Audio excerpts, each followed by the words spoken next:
everybody. Welcome to Medicine and Science on the Pod TV network. I'm Nick Palavito. I'll be your moderator for today's show. In today's show, we're going to go over medicine and science breaking news, because we have a lot of news coming out of Washington and, of course, other science areas. And with that, we have a real medical doctor, person who's board certified in internal medicine, also has specialties in infectious diseases, things that we don't really want. So we don't want these diseases, but we do want Dr. Michael Patmos. So Dr. Michael Patmos will give us an update on what's going on. So Dr. Patmos, got some breaking news in the medical area, so we're going to turn it over to you. Well, good morning, everyone, and thank you for the opportunity to be with you. I am indeed a board-certified internal medicine physician with added qualifications in infection control and hospital epidemiology. And infectious diseases are my passion, and I've been blessed with the opportunity to talk about infectious disease related topics and infection control related topics on this podcast, and I really appreciate it. So there is some breaking news today. A memo was just sent out the other day by Kurt Kaschauer, who is an assistant secretary in the Veterans Administration. That memo basically informed all physicians who are working in the VA system. That includes the thousands of resident physicians and fellows. These are doctors who are in advanced levels of training. They rotate through and spend a lot of time at VA hospitals. People may not realize, but VA hospitals are largely staffed by physicians who are residents and fellows in various levels of advanced training. And they often have academic appointments, these residents and fellows, and they're young doctors and looking to climb the ladder in their career. So doing research is a very important activity for these resident physicians and fellow physicians, as well as the other physicians who are employed by the VA. Well, two pulmonary doctors working within the VA published an article, an opinion piece, in the New England Journal of Medicine last week that pointed out that the cuts to the VA system are having a significant detrimental effect on veteran healthcare, particularly for lung disease. Now, anyone who spent any time working in the VA system knows that veterans have very high rates of chronic obstructive lung disease, chronic bronchitis, and emphysema.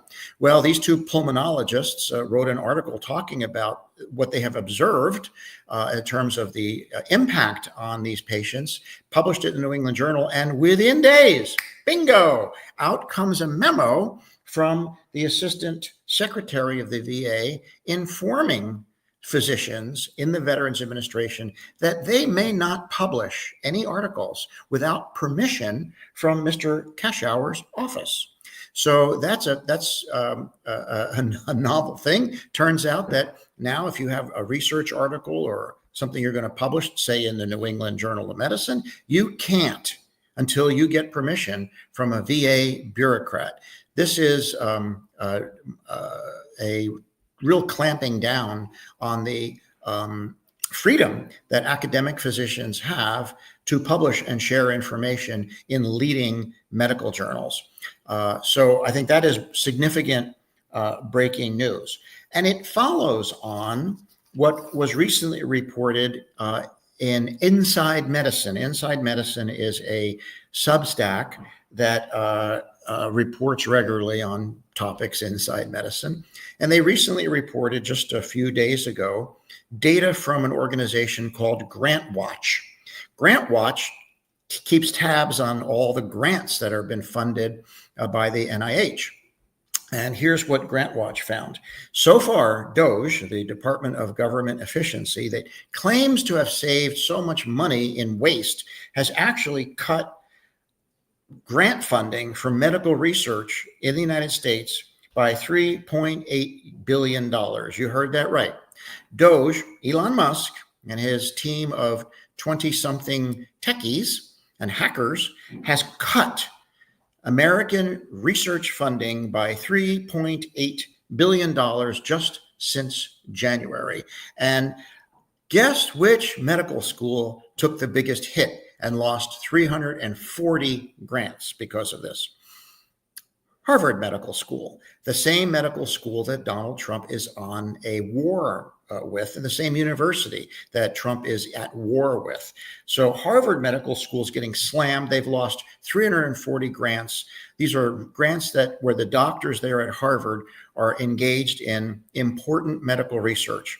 But it's interesting. It's not every medical school has taken a hit. Turns out that actually Johns Hopkins had an increase in 44 grants, and Stanford also had an increase. Why is that significant? Well, Dr. Marty Makary, who is the director of the FDA, is a faculty member at Johns Hopkins. He's a surgeon there. He's an anti-vaxxer and a surgeon, not an infectious disease doctor. And Dr. Bhattacharya is on the faculty at Stanford. He's an economist. He's actually not a fully trained physician. He never did any internship, residency, fellowship, has no license, no board certification. But he's an economist at Stanford. And interestingly, Johns Hopkins and Stanford have increased their grants from the NIH, while Harvard has gotten slammed and lost 340 of them. Some of the other research grants that have been cut around the country that are notable, Duke University and Scripps in San Diego have had significant cuts, millions of dollars in cuts to their HIV research activity. Remember HIV? Remember AIDS? Yeah, well, it's not gone. It's still out there. It's now a disease that is controlled, not curable, but can be controlled with medication. You see long-term survivors now, like Magic Johnson has had HIV for over 20 years. He's doing great because he's on meds. If he were to stop his meds, within short time, he would die of AIDS. So it was that kind of research that led to these treatments for HIV. And oh, by the way, Anthony Fauci was the first American scientist to help pioneer the first treatment for HIV, AZT. In any case, that research is now being gutted, especially at Duke, Scripps, and other places. You may have heard that the organization USAID, which is a foreign aid organization that provides money to other countries to help them with largely medical and infectious disease matters, that organization was started by John F. Kennedy, and it has been a global beacon of hope and help from the United States. That organization has been essentially gutted and essentially shuttered by Elon Musk and Doge, and has resulted in the interruption in the delivery of medications for HIV prevention and tuberculosis and malaria and other diseases. So what happens when you stop delivering medications to these parts of the world where they don't have access to medications, and unless the United States supports that delivery, what happens is people die. Just since January, just since Doge and Elon Musk have engaged in this vicious, unconscionable attack on U.S. aid, it has been reliably estimated that over 300,000 people have now died, over 200,000 of whom were children. So this is not just cutting research, it's actually killing people around the world. Now, you might say, well, but that's a foreign country. It's not our concern. We can't be caretakers for the entire world. Well, I can understand what you're saying with that, but bear in mind that with contagious infectious diseases, there is no us and them. It's one big pool. And if you pee at one end of the pool, it's going to spread to the other end of the pool.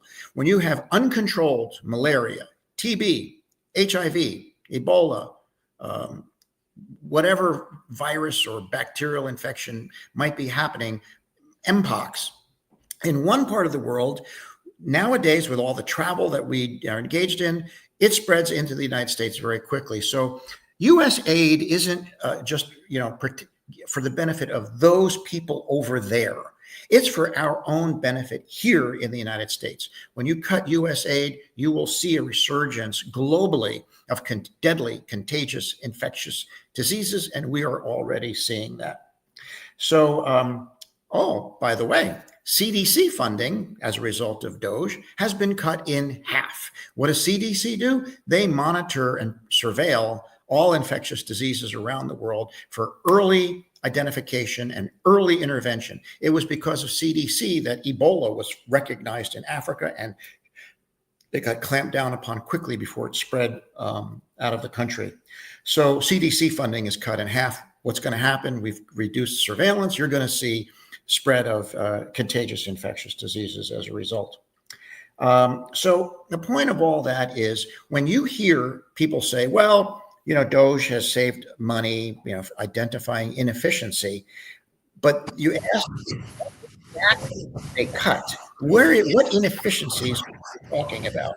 Well, it actually turns out that the majority of Doge cuts were not inefficiency. It was medical research. So I guess if you consider medical research to be wasteful, well, then you can say, well, that's waste. But I don't think medical research is wasteful. Most people don't think medical research is wasteful. The United States has led the world in medical research for decades. All of that is being dismantled. Our status as the premier biomedical research entity in the world, the NIH and the United States as a driver of medical research, is all being taken down. And we will soon no longer be, we're probably not already not the world's leader in medical research anymore. We are taking a significant step back in leadership on medical research. And then finally, I think it's very interesting to point out, and it kind of aligns nicely, Robert F. Kennedy is on a warpath against the most prestigious, elite, respected medical journal in the world, the New England Journal of Medicine, that has been publishing since the 1700s, is now in the crosshairs by RFK and Trump. And what RFK has said is that, he hasn't followed through on it yet, but what he has said is that he is considering blocking any federal scientist from publishing research in the New England Journal of Medicine. And they're going to create their own medical journals for where government scientists can publish, basically restricting the access that physicians have to where they publish. Let me tell you, in the world of medicine, the New England Journal of Medicine is the premier. It is the top dog. I was told in medical school that if you don't read the New England Journal of Medicine every week, you shouldn't be a doctor. So when I was a resident, we always made sure we had the latest New England Journal in our pocket, folded in a way that you could see that it was the New England Journal of Medicine, because you never knew when your attending was going to stop you and say, hey, did you read the New England Journal of Medicine this week, cover to cover? What was your best article? What was your favorite article? And they would do that. They would get you right on the spot. I still read the New England Journal of Medicine, and I think it's the best medical journal in the world. For the administration to be attacking the New England Journal of Medicine and Harvard Medical School is really interesting. Massachusetts, Boston, elite, top tier, the best of the best. Trump has something against academia and elite institutions, and because he's going after them. But it's funny, the Hopkins got 44 more grants. So that's really all I wanted to talk about today, is to make it clear that Doge is not cutting efficiency. Their idea of cutting efficiency is cutting medical research. The government is engaged in a First Amendment constitutional violation, suppress what doctors say. They can't publish without permission at the VA, and they can't publish or won't be able to publish in the New England Journal of Medicine. This is a violation of the Constitution. It's resulting in death worldwide. It will increase infectious diseases around the globe and in the United States, and it represents the dismantling of the United States of America as the world's leading source for high-quality biomedical research. This is a travesty. I can't wait for this administration to come to an end. We have a long way to go, but I'll tell you, I will not fly the American flag until Trump is gone. Rick, comments. So I have a tiny bit of good news and a bunch of not great news. The good news is, if you look at the CDC's COVID wastewater, which is poop water, they look at the sewage and they count the number of COVID particles in the sewage. It's at the lowest it's been in more than a year. Give it a month. It's officially very low. The bad news is the CDC has been hanging in there for the first few months of Trump in terms of COVID reporting, but no more. This might be the last week where you can get kind of clean and clear picture by clicking on one link and looking at the whole country. Now they say they're not going to update that anymore. Right. We won't know. So the other thing is, even though COVID is very low, not so in Hong Kong, where this new variant is spiking. And so if you look at the national COVID map, the closest state to Hong Kong and the rest of Asia is Hawaii. So you guys are starting to get lit up. And San Francisco, Sacramento area, Northern California also looks a little bit lit up. So it's coming, this latest wave. And so if you live on the West Coast, maybe think about getting, a booster. Another thing is like the CDC website is not super clear, and it's about to get less clear because of Trump and RFK. But it too, they waffle a little bit. They've been buffeted by politics for 20 years. 50 years ago, under President Ford, there's a Michael Lewis book. Michael Lewis wrote The Blind Side, about the football player adopted by a white family. But his last book was called The Premonition, which is the history of how the CDC became kind of skittish because 50 years ago, they came out with the swine flu vaccine because they thought that swine flu was going to sweep the country and make a lot of people sick and dead. Instead, you're always betting and Dr. Patmos can talk about it, that you don't know exactly what's going to happen. They guessed wrong. Swine flu did not turn into a pandemic, and the vaccine made one person in 1,000 sick with a thing I think called Guillain-Barré. And so and the CDC got so much shit for that, what happened, that they became like scaredy cats for the next 50 years. Yeah. And also, Dr. Patmos, I did some research on the top research universities in the world. The top research university in the world is Harvard University. It's number one by far. But the next 9 of them are all Chinese universities before you get to another US university. And the reason I said that is I want to say congratulations to China, who is listening to this because of Steve Tan, my affiliate or associate in mainland China, through his site called Understanding China, which has about 150,000 viewers. So China is actually positioned to take over as the number one research institutions in the world. They occupy the next 9 slots. So think about that, Doge. Think about that, Elon.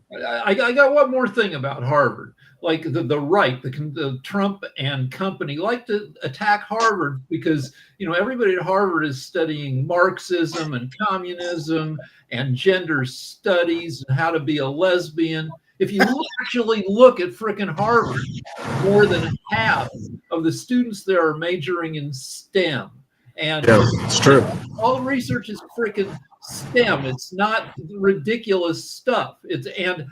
I was a STEM major back before they called it that. I'm sure Dr. Patmos was a STEM major. You don't get a lot of politics in a math class, in a physics class, in chemistry.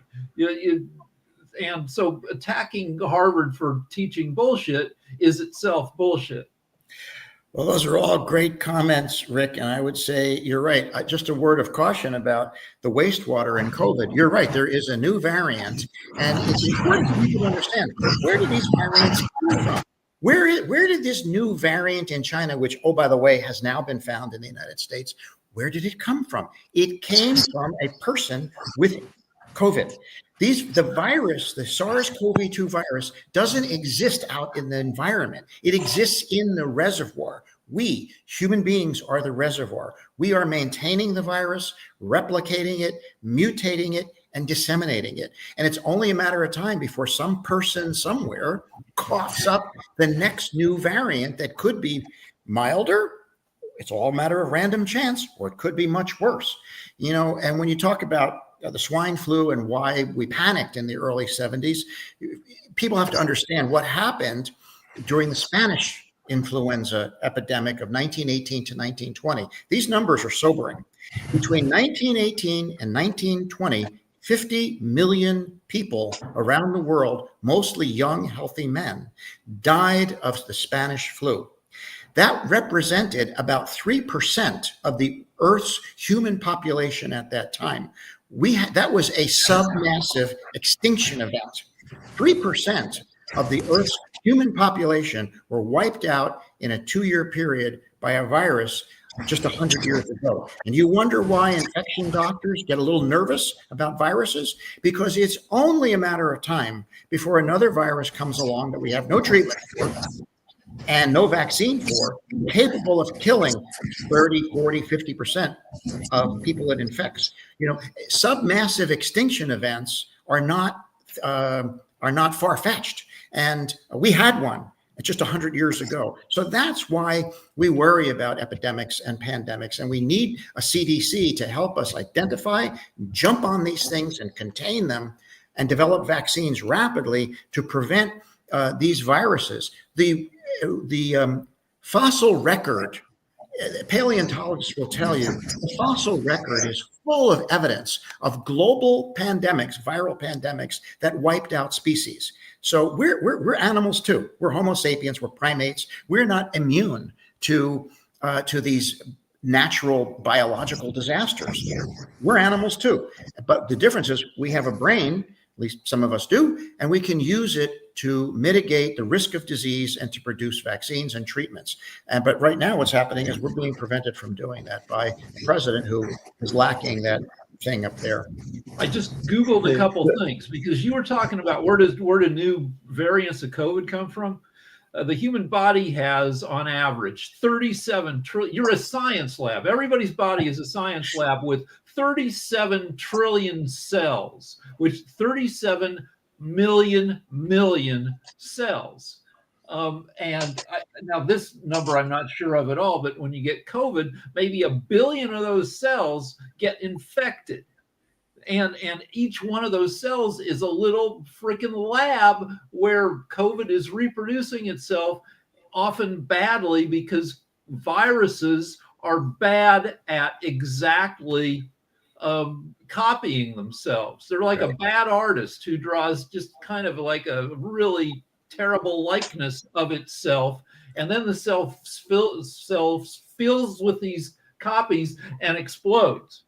You're exactly right. The way the analogy I like to make to help people understand is because it's astonishing to me how many people don't understand where variants come from. They think they're coming out of they don't know where they come from, but they don't realize it's infected people who produce variants. So each infected person is a factory, a manufacturing plant, manufacturing new virus. Another way to look at it is each infected person is a laptop, a computer that's been infected with a virus. That's where the concept of computer viruses came from. And they're just like a computer can spam out infected email. Or the other analogy I make is every infected person is like a Xerox copier, churning out copies of this document, the virus, and every so often you get the paper jam and you get a weird copy. That's how mutations occur, and that's how variants emerge. It's only a random. Dr. Patman, just really quickly, because I had a quick question. I know you're running out of time, but you mentioned the USAID and how it has been cut significantly and everything. And I just saw recently that I believe it was one of the countries that had, it might have been China, that had Vietnam, that had the 2-child minimum in terms of the amount of children that they would allow and everything, that they have rescinded that. So now people in Vietnam can have more children. And one of the things that we mentioned on one of our news shows was how many of these other societies, whether they're second or third world, don't have basic information about birth control and just kind of like basic care, because there was even some people that I was reading about in India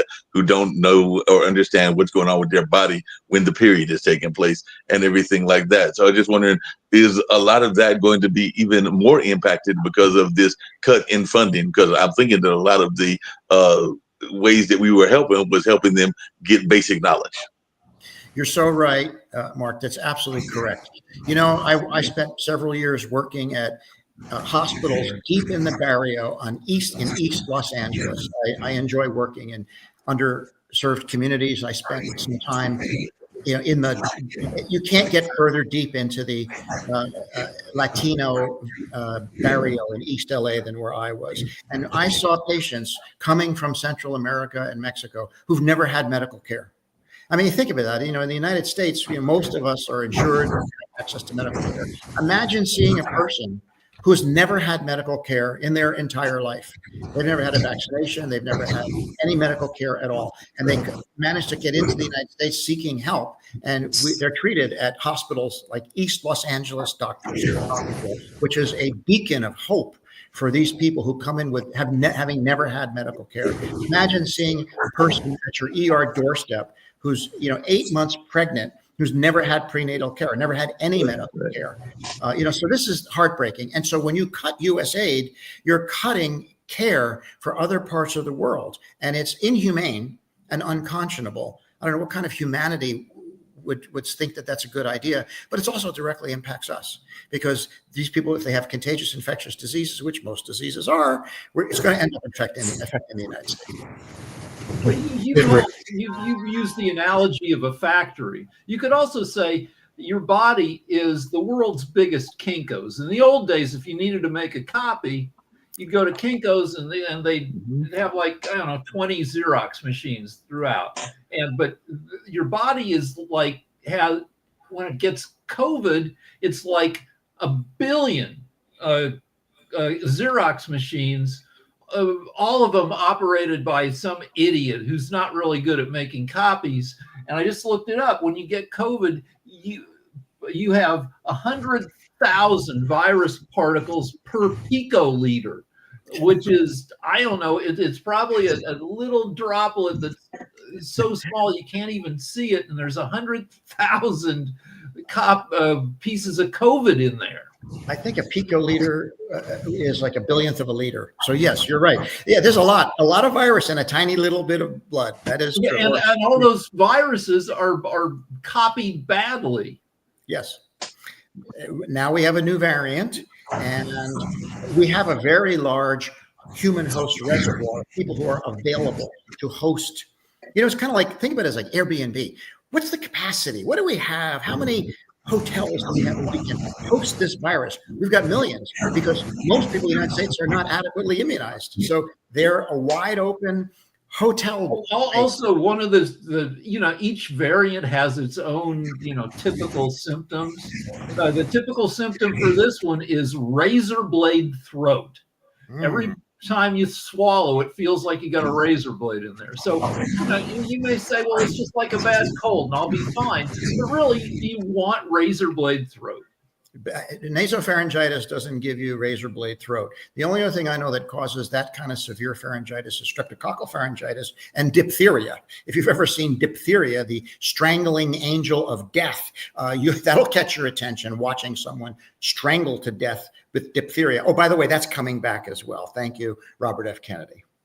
Yeah, it just doesn't sound very good. So some of us are going to be in Spain, where they actually have a greater life expectancy than the United States, and they eat the Mediterranean diet, and the doctors are good. So they don't have crazy people leaving their country. So with that, we do want to thank Dr. Michael Patmos, who's board certified in internal medicine and has a specialty in infectious diseases, things that I don't want. Rick Rosner, member of the High IQ Society, and Mark Lee, which you've seen on our show before. And we'll see you next week on Medicine and Science on the Pod TV network. Until then, stay healthy and stay away from these infectious diseases. Bye-bye.